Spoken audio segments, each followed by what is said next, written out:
എറണാകുളം വാരാപ്പുഴയിൽ വിദ്യാർത്ഥികൾക്ക് ലഹരി മരുന്ന് നൽകിയയാൾ പിടിയിൽ. പറവൂർ ഏലൂക്കര സ്വദേശി മുഹമ്മദ് നസീഫാണ് പിടിയിലായത്. ഇയാളിൽ നിന്ന് 4.2 ഗ്രാം MDMA പിടിച്ചെടുത്തു.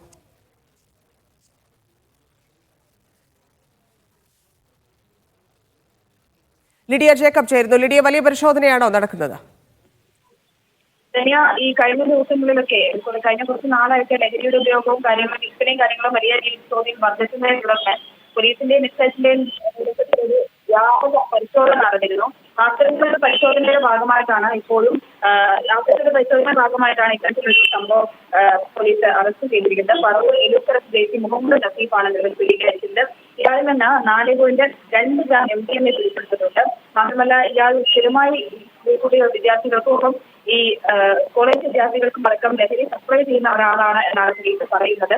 പറവൂര് വരാപ്പുഴ എക്സൈസിന്റെ നേതൃത്വത്തിൽ നടത്തിയ പരിശോധനയുടെ ഭാഗമായിട്ടാണ് ഇത്തരത്തിൽ യുവാവ് പിടിയിലായത്. മാത്രമല്ല, ഈ ലഹരി തൂക്കി വിൽക്കുന്ന ഉപകരണങ്ങളും അത് കൊണ്ടുപോകാൻ ഉപയോഗിക്കുന്ന കവറുകളും കാര്യങ്ങളുമൊക്കെ സിപ്ലോക്കുകളും കാര്യങ്ങളുമൊക്കെ പോലീസ് പിടിച്ചെടുത്തിട്ടുണ്ട്. അത്തരത്തിൽ ഈ ഒരു വലിയ പരിശോധനയുടെ ഭാഗമായി അന്വേഷണത്തിന്റെ ഭാഗമായി നടത്തിയ പരിശോധനയിൽ നിന്നാണ് ഇത്തരത്തിൽ യുവാവ് പിടിയിലായിരുന്നത്. ശരി ലിഡിയ.